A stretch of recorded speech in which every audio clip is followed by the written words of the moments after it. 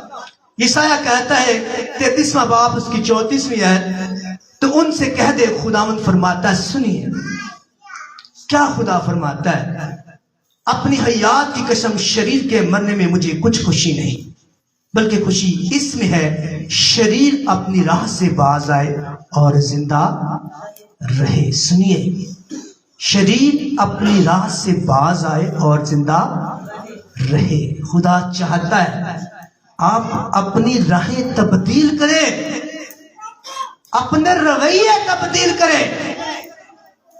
کیوں خدا یہ چاہتا ہے؟ کیونکہ خدا کو نہایت اس بات میں خوشی ہے کہ آپ اس نجات کے دروازے سے گزرے، اس نئے یروشلم کے اندر داخل ہو، جس کے بارے میں یہ سایہ بھی 35ویں باب کا اس کی 8ویں آیت میں کہتا ہے، جن کا فدیہ دیا گیا ہوگا وہ اس عمدہ، وہ اس پیاری، وہ اس عام جو وہ شہرہ ہوگی اس پر سیر کریں گے۔ فدیہ تو آپ کا دیا گیا، آپ سب جانتے ہیں، لہو تو بہا آپ کے لیے میرے لیے، کوڑے تو لگے آپ کے لیے میرے لیے، کانٹوں کا تاج پہنا گیا آپ کے لیے میرے لیے، منہ پر تھوکا گیا کس لیے؟ آپ کے لیے میرے لیے، مزدوری تو دی گئی آپ کے لیے میرے لیے۔ حالانکہ خدا زندہ کلام سکھاتا ہے، اس نے کہا مجھ سے کوئی یہ جان لیتا نہیں، مجھے اسے دینے کا بھی اختیار ہے اور پھر واپس لینے کا بھی اختیار ہے۔ کیوں دی اس نے؟ تاکہ آپ نہ مر جائیں، تاکہ میں نہ مر جاؤں، تاکہ آپ اس میراث سے باہر نہ لے جائیں، رہ جائیں، جس کے بارے میں حزقیل کہتا ہے، خدا کہتا ہے کہیں میرے لوگوں سے تمہارے مرنے میں میری خوشی نہیں ہے، خوش اس بات سے ہوتا ہوں جب تم اپنی راہیں تبدیل کر لیتے ہو، اپنے رویے تبدیل کر لیتے ہو۔ اگر آپ کے رویے تبدیل نہیں ہوتے ہیں، آپ کو اسی طرح کی زندگی جیسے نوح کے لوگ پسند کرتے تھے، جیسے لوط کے پسند لوگ کرتے تھے، تو پھر کلام کہتا ہے، اس ساتھ ہی کا کلام کے اندر بڑا خوبصورت لکھا ہوا ہے، لکھا ہے متی 10 باب اس کی 37ویں آیت میں لکھا ہے، سنیے لکھا ہے، جو باپ اور ماں اور بیٹوں اور بیٹیوں کو مجھ سے زیادہ محبت کرتا ہے وہ میرے لائق نہیں ہے۔ اگر آپ کا رویے تبدیل نہیں ہوتے ہیں تو پھر آپ خدا کی بادشاہی کے لائق نہیں ہیں۔ اور کلام کے اندر پطرس بھی دوسرا خط اس کا 3 باب اس کی 9ویں آیت کہتی ہے، کان میں تو رکھیے گا، سنیے گا، کیونکہ میں چاہتا ہوں آپ کے رویے تبدیل ہو۔ آپ کے رویے تبدیل نہیں ہو پاتے۔ دنیا کے اندر جتنے بھی مذاہب ہیں، جتنے بھی ہیں، اس میں کوئی 35-36 ٹاپ کلاس کے مذاہب ہیں، بڑے بڑے، اور جتنے بھی مذاہب ہیں وہ اپنی عبادت وقت پر کرتے ہیں۔ سنیے، میں پھر آپ بیٹیاں یہاں جو بیٹھے ہیں، یہاں بیٹے بیٹھے ہوئے، 36-37 بڑے مذاہب ہیں، ان سارے مذاہب کے اندر ہم باغور مطالعہ کریں، وہ اپنی عبادت وقت پر کرتے ہیں۔ ایسا نہیں ہے وقت 9 بجے ہے وہ 10 بجے آتے ہو، 10 بجے ہے وہ 11 بجے آتے ہیں۔ واحد کرسچنالٹی ایسی قوم ہے جو اس بات کو گناہ نہیں سمجھتی ہے۔ میں آپ کی بات کر رہا ہوں، اپنی بات کر رہا ہوں، ہم سب کی، پاسٹر بھی اس میں شامل ہیں، سارے ہم شامل ہیں، اس میں کوائر بھی شامل ہے۔ کسی نے کہا جی آپ کوائر کو کیوں پچھلے بار ڈانٹا؟ تو کوائر کو آسمان سے تو نہیں اتری نا، یا پاسٹر آسمان سے اترے ہیں۔ اگر کوائر میں گناہ کرتی ہے تو کوائر گناہ کرتی ہے، اور خادم گناہ کرتا ہے تو خدا گناہ کرتا ہے، کلیسیا گناہ کرتی ہے تو گناہ ہی گنی جائے گی، اس میں کوئی نہیں ہے۔ کلام کسی کا طرفدار نہیں ہے، جو حق اور حق کی بات ہے وہی کرتا ہے۔ اگر میرے بچے لیٹ آتے ہیں وہ لیٹ آتے ہیں، اگر وہ خدا سے پیار نہیں کرتے ہیں تو پھر گناہ میں ہے، اس میں کوئی ایسی بات نہیں۔ اور وہ ایک قوم آپ ہیں جو اس بات کو گناہ نہیں سمجھتے، لیکن یہ سب سے بڑا گناہ ہے۔ کلام ترتیب سکھاتا ہے، خدا ترتیب کا کلام میں ہم بڑا کہتے ہیں، ہم محبت کا اظہار بھی بڑا کرتے ہیں۔ اس لیے خدا یسوع مسیح نے کہا میری بادشاہی کی آمد کو اگر دیکھنا ہے تو لوط کی بیوی کو بھی یاد رکھو، جو لوط کی بیوی کی مانت ہوں گے وہ میری بادشاہی کے لائق نہ ہوں گے۔ رویہ چینج نہیں ہے۔ حزقیل کہتا ہے، خداوند یوں فرماتا ہے میرے لوگوں سے کہے مجھے تمہاری ہلاکت میں خوشی نہیں ہے کہ تم میری بادشاہی میں نکل جاؤ باہر۔ عیسائیہ کہتا ہے عمدہ راستہ تیرے لیے تیار کیا ہے، ایسا عمدہ ہے، ایسا مقدس راستہ ہے جس پر نہ پاک ہرگز گزر نہ پائے گا، لیکن کون گزرے گا؟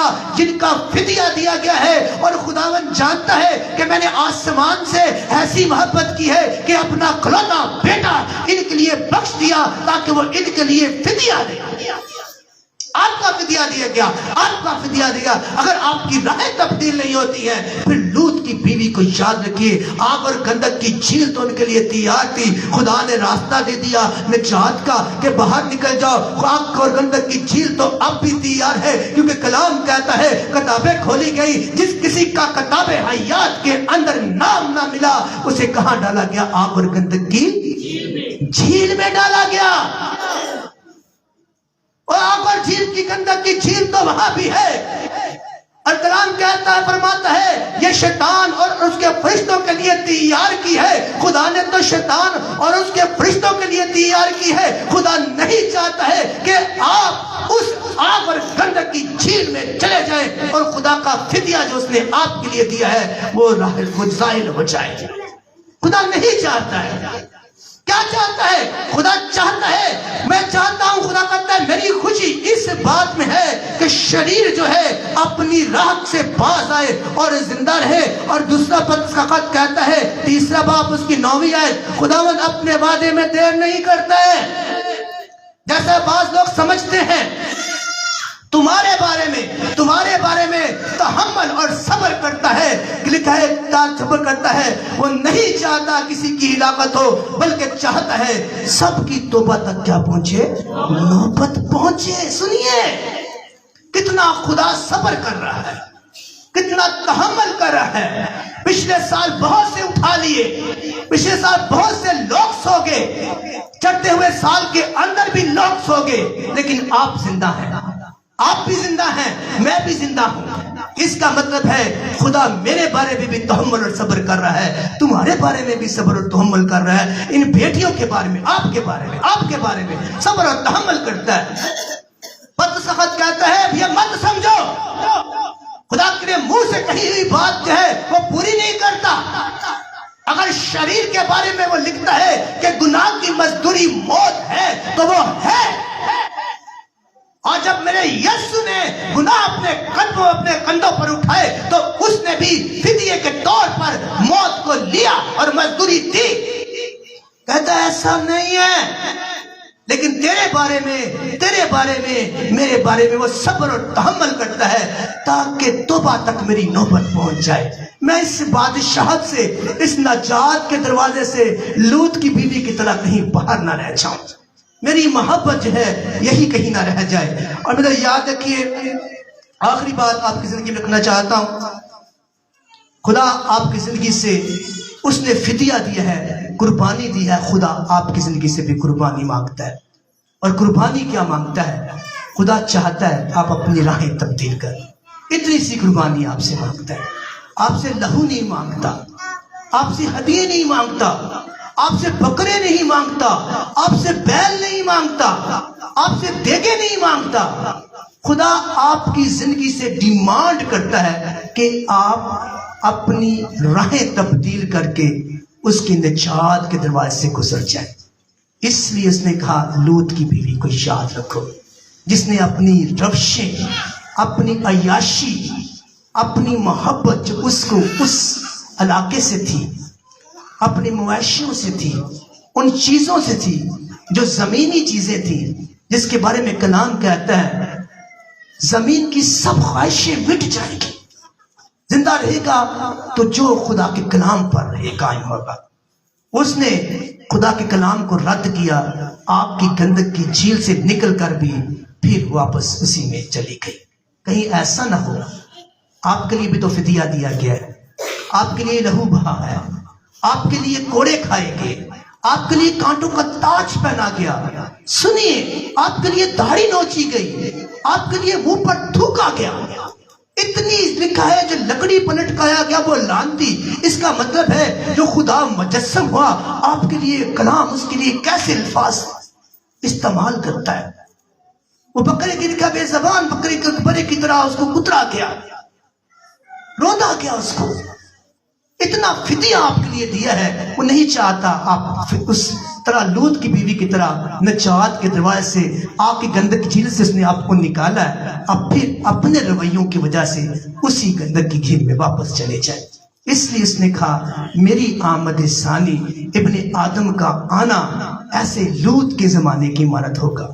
اور لوط کے زمانے کی بات کرتے کہ اس نے کہا لوط کی بیوی کو یاد رکھو، جسے آگ اور گندک کی جھیل سے نکالی گئی، لیکن اپنے رویے اپنے کاموں کے سبب سے نمک کا ستون ہو گئی اور خدا کی بادشاہی سے باہر ہو گئی۔ اور اس لیے اسی وقت کہتا ہے اپنے تجربے سے جانتے رہو کہ خدا کو کیا پسند ہے۔ آخری بات یہاں پر سیموئیل نبی کا صحیفہ جو ہے، پہلا سیموئیل اس کا 15واں باب اس کی 30 آیت میں لکھا ہے، سنیے، خدا کے حکم سے زیادہ لوگوں کو خوش کرنے کی جب ساؤل نے کوشش کی، خدا کے لوگوں سے زیادہ، خدا کے کلام سے زیادہ، خدا کے حکم سے زیادہ لوگوں کو خوش کرنے کی کوشش کی، خدا نے کہا عملیکیوں کی ہر ایک چیز کو تباہ کر دینا۔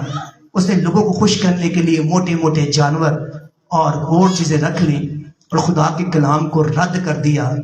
تو پھر خدا نے اس کے لیے کیا کلام نازل فرمایا۔ جب آپ بھی اپنی زندگی دیکھیے، آپ چرچ لیٹ آتے ہیں، آپ کلام نہیں سنتے ہیں، آپ کو یسوع کے بارے میں پتہ نہیں ہے، آپ اپنی زندگی بھی لوط کی بیوی کی طرح روایات میں گزارنے کی کوشش کرتے ہیں، خدا کے کلام کو رد کرتے ہیں، تو اس نے کلام کیا، اس نے کہا بغاوت جادوگری کے برابر ہے۔ بغاوت یعنی خدا کے کلام کو رد کرنا جادوگری کے برابر ہے۔ اور جادوگر کے بارے میں لکھا ہے، مکاشفہ کہتا ہے یہ میری بادشاہی میں داخل نہ ہوگی۔ پھر لکھا ہے سرکشی ایسی ہے جیسی مورتوں اور بتوں کی پرستش ہو جو آپ کرتے ہیں۔ آپ سرکشی کرتے ہیں، ہماری قوم سرکشی کرتی ہے، یعنی 9 بجے ہم خدا کو ٹائم دیتے ہیں، 9 بجے کوائر آتی ہے اور ہم 10 بجے آتے ہیں، اور پاسٹرز اور ہر طرح سے لوگ خادمین آتے ہیں، فادر ہے یا کوئی بھی اور خادم آتا ہے، اور مختلف پاسٹرز آتے ہیں یہاں پر، میں کہتا ہوں بس سب کہتے ہیں، پھر بھی آپ وقت کا خیال نہیں رکھتے ہیں۔ سرکشی میں آتی ہے یہ بات، تربیت میں آتی ہے۔ ساؤل نے یہ کام کیا، اس نے کہا سنیے، لکھا ہے سرکشی ایسی ہے جیسی مورتوں اور بتوں کی پرستش ہو، چونکہ تو نے خدا کے حکم کو رد کیا، اس لیے اس نے تجھے رد کیا کہ تو بادشاہ نہ رہے۔ جب آپ اس طرح کا رویہ رکھیں گے تو یاد رکھیے پھر آپ رد کیے جائیں گے، اور خدا ایسا نہیں چاہتا ہے۔ وہ چاہتا ہے، میری خوشی اس میں ہے کہ ہر ایک شخص شریر جو ہے اپنی راہ سے باز آئے اور زندہ رہے۔ پاک کلام کا پڑھا اور سنا جانا ہم سب کے لیے باعث برکت ہو، خدا ان کا شکر ہو۔ آئیے ہم سب اپنے قدموں پر کھڑے ہوں گے۔ آئیے زندہ کلام کے وسیلے سے، بے شک خدا نہیں چاہتا ہے کہ ہم اس کی بادشاہی سے داخل نہ ہو، بلکہ وہ چاہتا ہے ہم ہر ایک جان اس کی بادشاہی میں داخل ہو۔ اس لیے اس نے کہا نوح کے زمانے کو یاد رکھو، لوط کی بیوی کو یاد رکھو۔